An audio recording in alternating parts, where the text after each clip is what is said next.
Olá, bom dia, bem-vindos ao nono episódio do Trocado por Miúdos. Mais um mês, mais um tema. E desta vez contamos aqui com a psicóloga Julieta Rodrigues para falarmos um pouquinho de relações amorosas saudáveis versus relações amorosas não saudáveis. Olá, Julieta, obrigada por estares connosco. Bom dia, obrigada pelo convite. Antes de mais nada, é importante aqui definir o que é uma relação saudável, amorosa, não é? E uma relação não saudável. Um bocadinho estabelecer ali aquela linha que limita uma e outra. Podias-nos ajudar? Então, uma relação saudável tem que existir muitas bases que são essenciais. Ou seja, não existe só o amor, mas existe confiança, existe respeito, existe compreensão, existe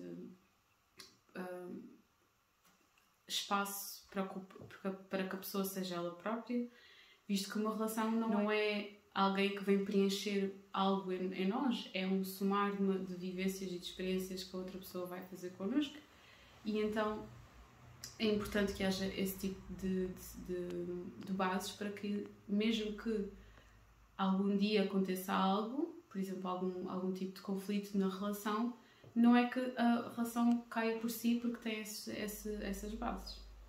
Ok. E o que é que poderias distinguir como uma relação não saudável? Pronto.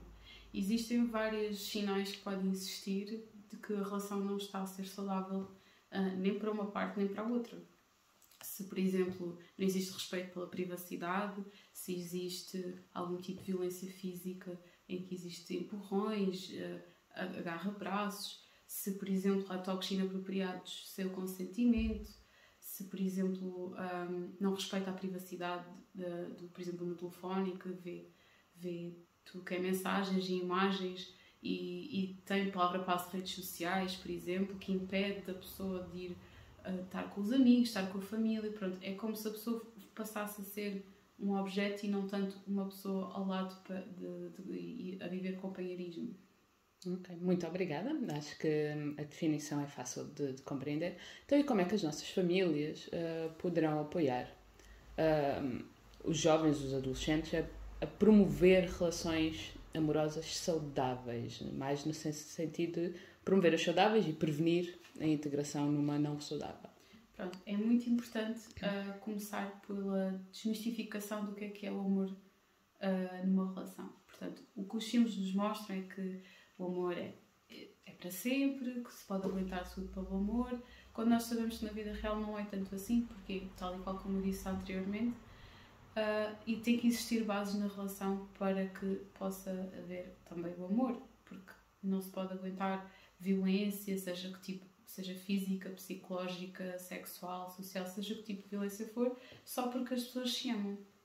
E então é importante os pais transmitirem este conhecimento aos filhos de que só porque veem esse amor na televisão não quer dizer que na realidade seja dessa forma.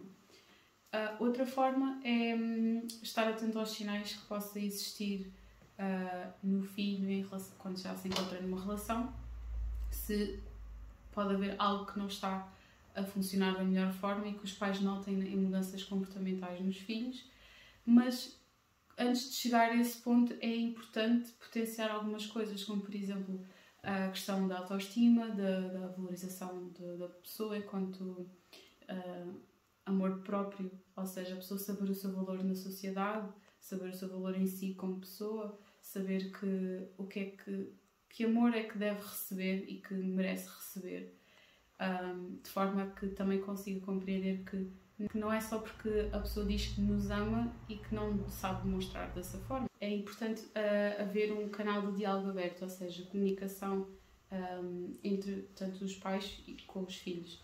Isto porquê? Porque assim, se houver dúvidas e confusões e medos que estejam a sentir, que possam não se sentir tão confortáveis a falar com os pais, se estes potenciarem este canal de diálogo, eles mais facilmente conseguem partilhar com os pais essas dúvidas e medos, e dessa forma os pais podem ajudar, porque nem sempre procuram uma solução, mas às vezes é importante o ouvir e o escutar e às vezes só dar o ombro para dar apoio. Ok, neste primeiro episódio vamos ficar por aqui, né? Na parte da promoção, da prevenção, do compreender o que é. Para o próximo já vamos falar um bocadinho das red flags, ver o que é e como estar atento a sinais de relação não saudável. Julieta, obrigada e a gente vê-se para a próxima. Obrigada. Olá Julieta, bem-vinda de novo. Vamos continuar a nossa temática, né, das relações saudáveis e não saudáveis e falar aqui um pouquinho hoje mais no aspecto de como identificar. Já prevenimos, já esclarecemos, e agora como identificar que os nossos jovens e adolescentes podem estar numa relação não saudável, e, principalmente, até porque temos em consideração aqui que há diversos tipos de violência, não é? E diversos tipos de comportamento que integram essa violência.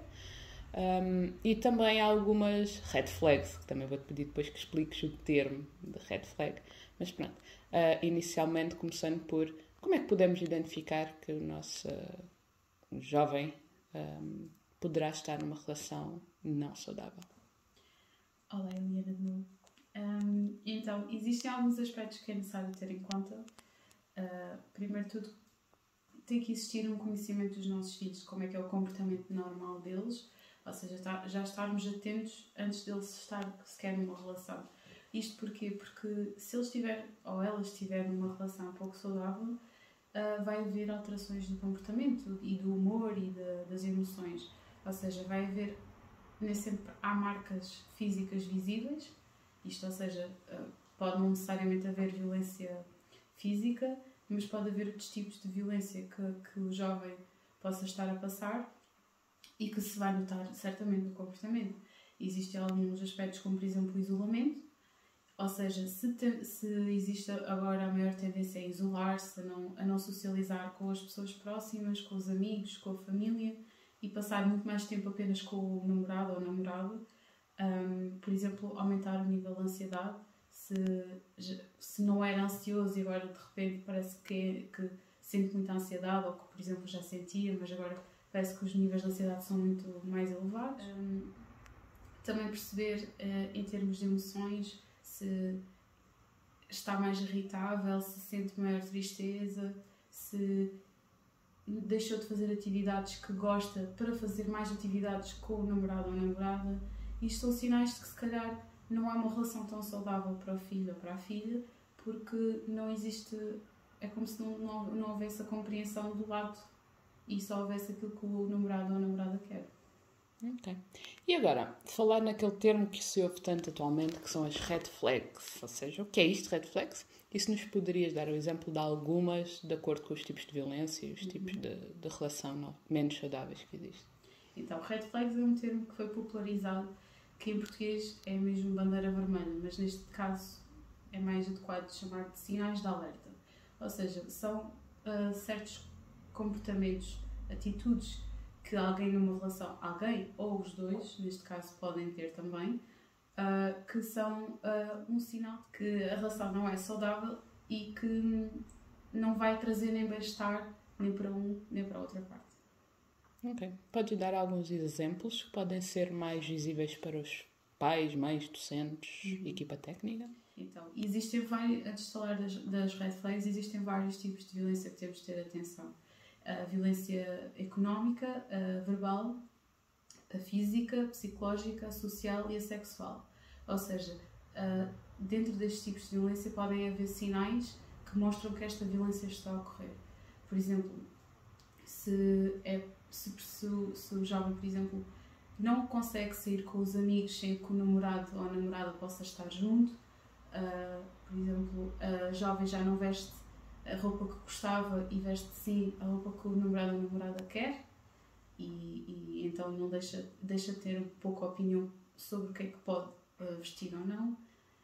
Por exemplo, se o telemóvel tem, se o namorado ou a namorada tem utilização do telemóvel sem o consentimento, ou seja, livremente utiliza o telemóvel, procura mensagens, procura imagens, se as pessoas à volta percebem que as redes sociais alteraram porque o namorado ou a namorada tem controle sobre as mesmas, são alguns sinais mais visíveis para quem está ao redor dos jovens que podem notar. Ok. Ficam muitas questões por responder, como sempre, né? Não é um tema curto nem fácil, mas temos aqui algumas dicas e algumas informações que podem ajudar a alertar e que também ajudam a pesquisar, né? E a procurar mais informação sobre isso. Julieta, obrigada. Obrigada. E até à próxima sessão de Trocados por Miúdos.